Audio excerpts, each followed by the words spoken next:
Tudo bom, gente? Meu nome é Juliano Ferraz. Mais uma vez estou aqui com vocês para fazer o vídeo que eu havia prometido, falando sobre a minha entrada no Bruno Marrone, como foi. Mas antes disso,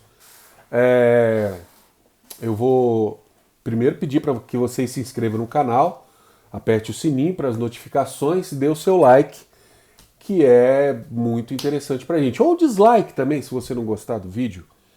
Nós estamos, pelo menos, num canal democrático.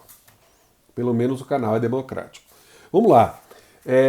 Antes de começar essa história de como eu entrei no Bruno Marrone, eu tenho que fazer uma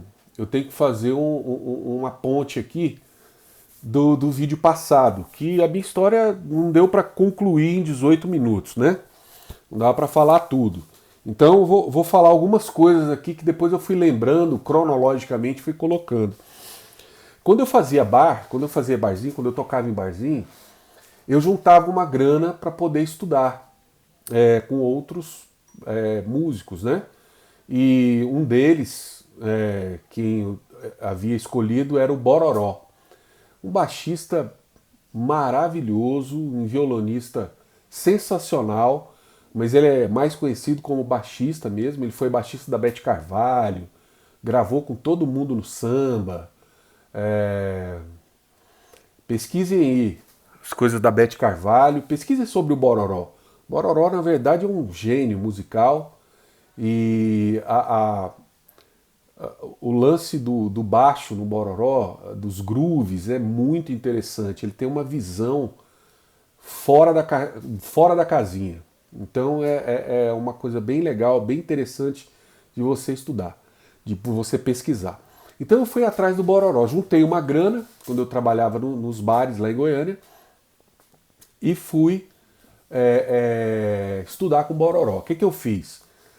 A minha avó tinha uma tia, como o Bororó morava no Rio de Janeiro, minha avó tinha uma tia que morava no Rio. Eu entrei em contato com ela, perguntei se eu poderia ficar lá na casa dela acho que foram 10 dias, eu fiquei lá uns 10 dias.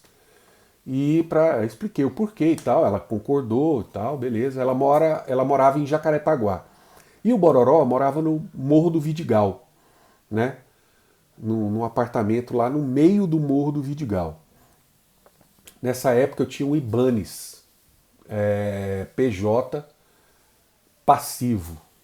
Era um baixo maravilhoso, branco.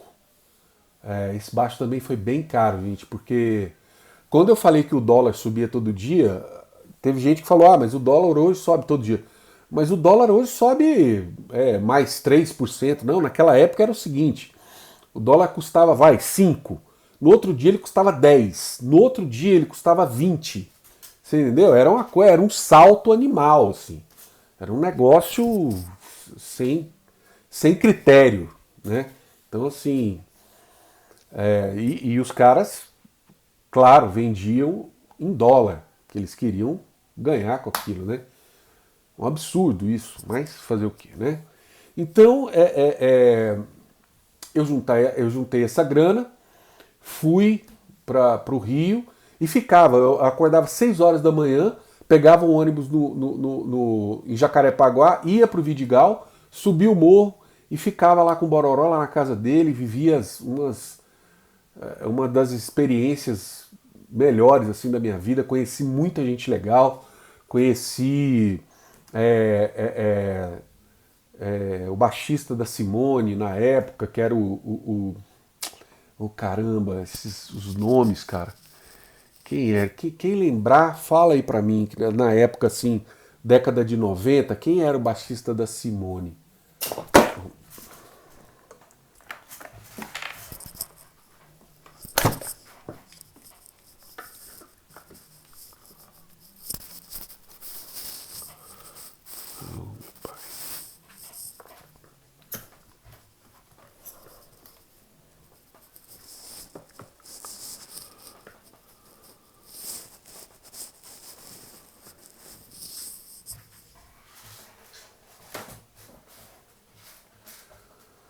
Se não me engano, era o Jorjão. Se não me engano, era o Jorjão. o baixista da Simone. Conheci outras pessoas ali, fui em vários ensaios com o Bororó, com a Beth Carvalho e tal. Vivi aquilo tudo vendo como é que funcionavam as coisas. Isso para mim era uma aula muito grande, muito legal o que eu vivi aquela época ali com o Bororó. Meu primeiro disco, vinil mesmo, ao vivo, que eu gravei, tocando com o artista, foi com Juraildes da Cruz. Depois passou para Juraildes da Luz, hoje eu não sei como é que tá o nome dele. Mas é Juraildes da Cruz na época, e eu participei do Festival do Carrefour, que o Festival do Carrefour era nacional. Então, assim, tinha as eliminatórias nos estados, depois a grande final foi no Rio de Janeiro, e a gravação do disco foi ao vivo, no Maracanãzinho, e isso foi muito legal também, ter participado dessa história toda, conhecer ali, na época, quem participou do festival era Jorge Versilo e tal, essa galera que estava ainda, não era famosa ainda e tal, e a gente vivia aqueles bastidores ali, ver a banda do Carrefour, quando o artista não tinha banda, a banda do Carrefour acompanhava sobre os arranjos do Marinho Bofa, o Derico, saxofonista do Jô, fazia o baixo nessa banda, tocava baixo nessa banda. Muito legal, cara. Então, assim, essas coisas que a gente viveu foram muito legais. Outra coisa no Rio de Janeiro que eu fiz também foi estudar no Sigan. Estudei no Sigan, que era a escola do Ian Guest. Eu estudei laboratório de ritmo com o Xande Figueiredo, que é batera, e o Rafael Vernet, que é tecladista. Depois você pode assistir uma entrevista aí com o Rafael Vernet no Café Lá em Casa, que é muito legal. Vai no YouTube, muito legal. Esse cara é fantástico, tanto ele quanto o Xande Figueiredo como batera, mas faz muitos anos que eu não ouço falar do Xande Figueiredo. Mas o Rafael Vernet é maravilhoso, tocou muitos anos com Ed Mota e por aí vai. Né? Toquei também lá em Goiânia com a Nila Branco, toquei com o Marcelo Barra. Então, assim, a Nila Branco, que hoje é uma artista de expressão nacional, toquei muito tempo com ela também. Marcelo Barra, que na época era um ícone lá no estado de Goiás, toquei com ele muito tempo também. E foi através do Marcelo Barra, tocando com o Marcelo Barra, que o Bruno me via tocar, que o Bruno ia assistir o Marcelo Barra tocar e me via tocar. Bom, aí a história começa assim. A gente tocava na noite, eu nunca toquei na noite com o Bruno e Marrone, mas eu tocava na noite, então eu tocava numa casa que chamava La Fochette, eu tocava nessa casa com um artista antes do Bruno e Marrone. Então a gente tocava, depois entrava o Bruno e Marrone. Quando trocava assim de artista, o Bruno sempre chegava em mim e falava: pô, cara, eu gosto do seu trabalho, eu gosto você vai tocar comigo ainda. E eu confesso, gente, que eu era muito preconceituoso em relação à música sertaneja, muito preconceituoso. O meu sonho era querer tocar com Caetano, era poder tocar com Caetano, poder tocar com Gilberto Gil, Marisa Monte, sabe? Eu queria tocar MPB, queria fazer música instrumental, tal. Falar em música instrumental, o meu disco Pedra Sabão tá lá no Spotify, viu? Digita lá, Juliano Ferraz, o disco se chama Pedra Sabão, vai lá conferir, meu disco instrumental. Bom, e eu tinha esse preconceito, né? Cara, eu falava assim, não, beleza, bom demais. Só que dentro de mim eu falava assim, não, cara, não vou tocar com esse cara não, você tá louco. Tocar música sertaneja, tocar Dormir na Praça, porque naquela época já existia o Dormir na Praça. E eu falava, cara, eu não vou tocar Dormir na Praça, não. Não vou tocar esse tipo de música e tal. Eu tinha um preconceito forte com isso aí. E sempre que ele me via, ele falava, ó, você vai tocar comigo ainda, você vai tocar comigo. Eu, beleza. Bom, como eu falei anteriormente, eu tocava numa banda chamada Swing Brasil, né? A banda Swing Brasil, ela foi acabando, foi declinando, né? Foi caindo, caindo, caindo, por uma série de fatores que eu não gostaria nem de comentar aqui, mas quando ela estava caindo mesmo, como eu falei do Marcelo Barra, um belo dia eu estava no estúdio do Marcelo Barra fazendo uma gravação, gravando lá uma música para o Marcelo Barra, quando a secretária do estúdio, ó, tem um telefone aí para você, parece que é o Bruno, da dupla lá, Bruno e Marrone. Ah, tá, eu atendi o telefone. Alô, alô, ó, que é o Bruno, do Bruno e Marrone, tudo bem? Falei, tudo bem, Bruno, tudo tranquilo, cara. Ele falou, ó, cara, você lembra que eu falei que você ia tocar comigo um dia? Tal. Eu falei, lembro sim. Aí ele falou, então, cara, agora chegou a hora. Eu gostaria muito que você tocasse comigo. E, e aí, você topa? Cara, a banda tava declinando assim. Eu nunca tinha ficado sem trabalhar e era uma possibilidade de deixar essa banda e a banda acabar e eu ficar sem trabalho, voltar pro barzinho e tal, não sei o quê. Quando o Bruno veio me falar isso, eu de pronto aceitei. Não pensei duas vezes. Falei, cara, eu quero ver como é que é isso aí. Eu vou. Então vem no escritório aqui amanhã, a gente acerta os detalhes. Beleza, isso era numa quarta-feira. Quinta-feira eu fui no escritório, acertei lá com eles e tal, conversamos e tal. Ele me deu 2, 3 CDs que eles já tinham e falou assim, ó, você tira essas músicas aí e tal e vai no ensaio que a gente vai fazer na semana que vem. Vão ter 2 ensaios, você faz o ensaio, semana que vem a gente começa já. Beleza.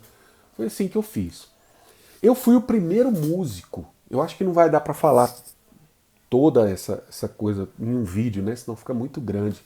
É ruim ficar um vídeo grande. Mas assim, eu fui o primeiro músico a, a ser trocado na banda que ele já tinha. Então assim, quando eu cheguei no ensaio, cara, os músicos me olhavam tipo querendo me matar. Eles queriam me matar, eles queriam me matar. Porque eu entrei no lugar do amigo deles. Mas eu não tinha nada a ver com isso. Quem me chamou foi o Bruno. Eu não sabia nem o que estava acontecendo. Ele falou, ó, eu não quero mais tocar com o meu baixista, eu quero trocar a banda. Eu gostaria que você fosse tocar e tal. Eu falei, não, tudo bem. Você acertou lá a vida com o seu baixista, eu vou lá tocar com você, sem problema algum. Então, beleza. E aí eles queriam me matar, bicho. Matar. Aí rolou o ensaio e tal. A gente tocou a primeira semana. Bicho, o baterista não deixava eu virar a página das partituras. Ele não deixava eu virar. Ele já começava, assim, ninguém perguntava se eu estava confortável ou não. Os caras queriam me matar, bicho. Eu aguentei isso uma semana. Uma semana.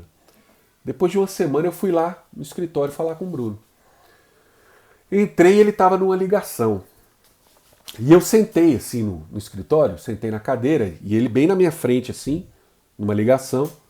Aí acabou a ligação, ele falou, nossa, bicho, tem alguma coisa carregada aqui dentro do escritório. Eu falei, eu já levantei, sou eu que tô carregado. Aí ele, o que foi, bicho, o que foi? Aí eu falei assim, ó, seus músicos, bicho, poxa vida, eu nunca vi isso nos lugares onde eu trabalho, não. Onde eu trabalhei, os músicos são sempre gentis, um com o outro, quem tá entrando agora e tal, de poder ficar mais confortável. Aqui não, que os caras querem me ver fora, bicho, querem me matar. Eu sei que o Bruno foi falar com eles. E depois isso tudo ficou legal. Depois de tanto tempo na banda, claro, a gente se tornou amigos. São músicos fantásticos, maravilhosos, são meus amigos até hoje e tal. Mas rolou essa coisinha aí. Rolou esse negócio desse ciúmezinho, né? E essa trajetória foi muito interessante, que quando eu entrei, eu só não fiz barzinho com eles. Então eu entrei e comecei a fazer aqueles shows pequenos, né? De rodeio e tal, aqueles shows bem pequenos no interior de Goiás, no interior de Minas Gerais e tal. E por aí foi. Demoraram 3 anos para que o Bruno e Marrone viesse a estourar. Então, assim, essa é outra história que eu quero contar no próximo vídeo, né? No próximo vídeo eu quero contar como se deu esse decorrer dos 3 anos, como foi essa trajetória, o que nós passamos na estrada, que foram muitas coisas complicadas, não foi tão bonitinho assim como as pessoas pensam. Como é que foi a fase do estouro, quando estourou? Como é que foi aquilo? Como é que a gente sentia aquilo? Como é que a gente via aquilo, né? De dentro para fora, né? Que as pessoas de fora para dentro, elas olham, putz, começou ontem, né, aquele negócio. Não, o negócio demorou pra caramba. E depois eu vou contar para vocês como é que a gente via aquele negócio de dentro, lá dentro do negócio, ver as coisas que estavam acontecendo lá fora.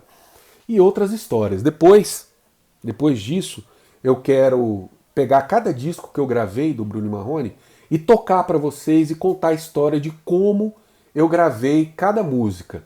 Então eu vou fazer aqui vou compilar esses vídeos com a história de cada música, como foi gravada, a história do estúdio, no dia que a gente estava lá, como é que foram feitas as linhas, como é que eu pensei, ou se eu não pensei, como é que foi a nossa relação ali dentro do estúdio e essa coisa toda. Eu vou fazer essa série de vídeos, espero que vocês nos acompanhem aqui no canal, espero que vocês tenham gostado dessa primeira etapa e nos espere para a etapa seguinte, que vai ser bem interessante também. Deixe os comentários aqui, se estão gostando ou não, peçam o que vocês quiserem, mas já fica aí a dica de como vai ser essa trajetória dos vídeos aí. Grande beijo, Deus abençoe vocês, tá bom? E a gente se vê no próximo vídeo. Tchau, tchau.